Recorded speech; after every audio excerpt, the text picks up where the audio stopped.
Hello दोस्त, welcome back. जैसा कि काफ़ी टाइम से रिस्पांस आ रहा है, डिमांड आ रहा है, कमेंट्स आ रहा है कि वीडियो थर्ड ट्यूटोरियल आप क्यों नहीं लेके आ रहे हैं HTML का। तो आज मैं शुरुआत कर रहा हूँ HTML का अपना नेक्स्ट पार्ट, और उम्मीद करूँगा कि पर वीक आपको कुछ वीडियोस में इसका देता रहूँगा। ठीक है दोस्तों, तो आइए चलते हैं HTML के थर्ड वीडियो में। बट उसमें जाने के लिए सबसे पहले मैं आपको बताना ये चाहूँगा कि जो हम लास्ट टाइम जो हम लोग यूज कर रहे थे text editor, that is Notepad++, but हम उसको रिप्लेस करूंगा मैं इस बार। तो एक नया टेक्स्ट एडिटर हम यूज करते हैं। उसके लिए पहले आप गूगल खोल लें। मैं आपको बताता हूँ कहाँ से कैसे इसको लेना है। तो फ्रेंड्स, गूगल खोल लें। गूगल खोलने के बाद में आप वहाँ पे टाइप करें ब्रैकेट, BRACKET, ब्रैकेट नाम से ये एप्लीकेशन है। देखिए, फर्स्ट लिंक पे आपने क्लिक किया, एक लिंक ओपन होगा, वहाँ पर फ्री ऑफ कास्ट ये एप्लीकेशन अवेलेबल है। अगेन ओपन सोर्स है, तो उसको डाउनलोड कर लीजिए। इसके अंदर में कुछ फैसिलिटीज़ एक्स्ट्रा हैं जो मुझे काफ़ी पसंद है, जिसकी वजह से मैंने इसको यूज करना स्टार्ट किया। आपको रिकमेंड करूँगा कि इन फ्यूचर ये ज़्यादा बेटर है। डाउनलोड दबाइए, और ऑब्वियसली आपको इंस्टॉल करने आता होगा। डाउनलोड होने के बाद में, वैसे मेरे पास डाउनलोड है, इंस्टॉल भी है, तो मैं इसको डाउनलोड नहीं करूँगा। इसको डाउनलोड करिए। डाउनलोड करने के बाद में इंस्टॉलेशन करिए। इंस्टॉलेशन करने के बाद में आप ओपन करिए। कुछ फैसिलिटीज़ की काफ़ी अच्छी अच्छी जैसे मैं दिखाता हूँ। तो सबसे पहले मैं ब्रैकेट को ओपन करता हूँ, जो एप्लीकेशन हमारा है, यानी टेक्स्ट एडिटर, जिसके अंदर हमें लिखना है सारी कोडिंग। इसमें मैं एक नई फाइल बनाता हूँ। फाइल न्यू, इसको मैं पहले सेव कर लेता हूँ। डेस्कटॉप पर सेव करते हैं। डेस्कटॉप के ऊपर में मैंने एक नया फोल्डर बनाया, यहाँ पे new folder HTML tutorials. Folder के अंदर मैंने बनाया index.html। जैसा मैंने आपको बताया था इसके पहले कि जब भी आप फाइल सेव करेंगे उसका .html एक्सटेंशन जरूर लिखेंगे। तो सबसे पहले हम डिक्लेरेशन देते हैं अपने इसका doc type HTML, right. HTML document है। इसके बाद में देखिए मुझे पसंद क्यों आया था। सबसे पहले आप लिखते हैं HTML शुरुआत करने के पहले, ये ओपन किया आपने टैग, जो ही मैंने क्लोज किया, देखिए मैंने जो ही ग्रेटर देन यूज करूंगा ऑटोमेटिक वहाँ पे क्लोजिंग टैग आ गया। तो आपको क्या हुआ कि आपको क्लोजिंग टैग लगाने की जरूरत नहीं पड़ी, ऑटोमेटिक ले लिया। ये इसका फीचर है। इस तरह से और कई सारे फीचर हैं। ये हो गया आपका HTML। HTML के बाद में आपको याद होगा कि क्या लिखना होगा आपको, हेड। एक टैब मारते हैं, थोड़ा सा आगे लिखते हैं HEAD, हेड। अब देखिए आप यहाँ पे HE मैंने HE लिखा है मैंने, बाकी HE से क्या क्या दो चीज़ होता है वो ऑटोमेटिक आ गया। मैंने हेडर पे क्लिक किया, और जो ही मैंने इसको क्लोज किया, मीन्स ग्रेटर देन यूज किया, ऑटोमेटिक इसका हेड भी आ गया। हेड भी क्लोज हो गया। और हेड के बाद में आखिरी क्या आता है, बॉडी, राइट। तो BO बॉडी आ गई। बॉडी को मैंने क्लोज किया, ऑटोमेटिक उसका क्लोजिंग टैग भी आ गया, उसको मैंने नीचे कर लिया, राइट। तो हम स्टार्ट करते हैं लिखना अभी। सबसे पहले चूंकि आज हम बात करने वाले हैं इमेज की। HTML में इमेज को हम कैसे यूज करते हैं, क्योंकि आपने हेडिंग देखा था, पैराग्राफ देखा था। आज हम बात करेंगे कैसे हम फोटोज़ को यूज करते हैं। तो सबसे पहले हम एक हेडिंग लिख देते हैं यहाँ पे, राइट। H1 क्लोज किया मैंने, ओपन ऑटोमेटिक आ गया। My image tutorial in HTML, right. इसको अब ध्यान दीजिए, इसको मैंने ओपन करता हूँ। सेव करने के बाद में हम ओपन करते हैं। ओपन करने के लिए मैं फोल्डर खोल लेता हूँ। डेस्कटॉप के ऊपर में मेरा फोल्डर था HTML ट्यूटोरियल, इसके अंदर ये इंडेक्स नाम से ये फाइल है, राइट। मैं डबल क्लिक करके इसको ओपन करता हूँ, देखते हैं क्या लिख के आता है पहले ब्राउजर में।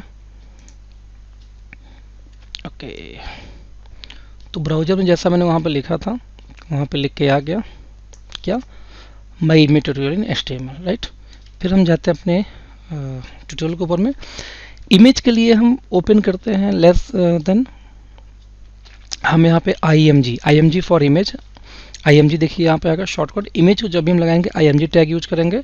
IMG के बाद में एक source file, source in the sense जो इमेज आपको शो करना वेबसाइट पर वो है कहाँ पड़ा हुआ, जिसको हम पाथ बोलते थे। आपने विंडोज पढ़ा होगा या आपने डॉस पढ़ा होगा, तो उसमें पाथ हमेशा होता है किसी फोल्डर या डायरेक्टरी के अंदर जाने के लिए।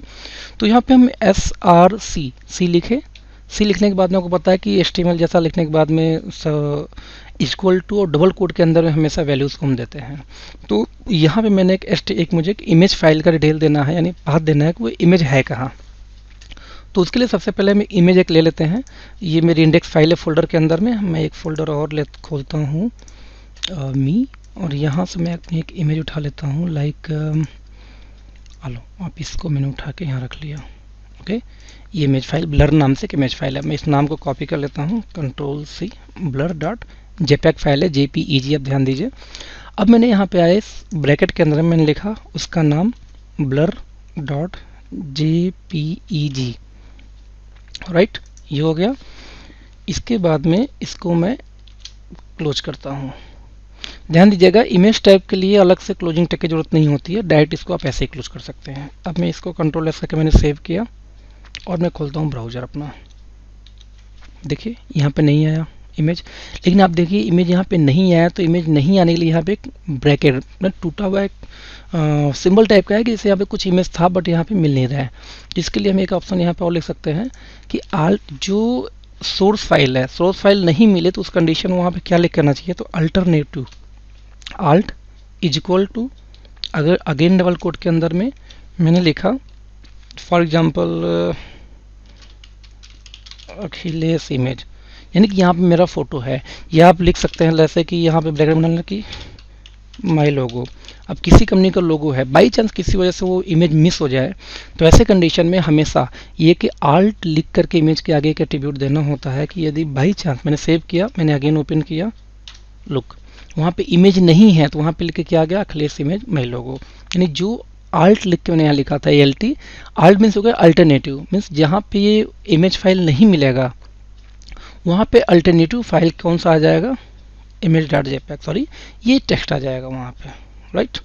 ओके, तो हम जरा देखते हैं कि ये इमेज फाइल मेरा आया क्यों नहीं। आप तो हम देखते हैं क्या, हाँ आप देखिए यहाँ पे JPEG है, JPEG इमेज, JPEG के दो एक्सटेंशन हो जाए JPEG का, JPEG। तो मैं इसको यहाँ से इरेज करता हूँ, कंट्रोल से मैंने किया और अगेन मैं वहाँ पर रिफ्रेश करता हूँ अपनी वेबसाइट। ये देखिए ऑलरेडी यहाँ पे हमारा इमेज आ गया, ठीक है।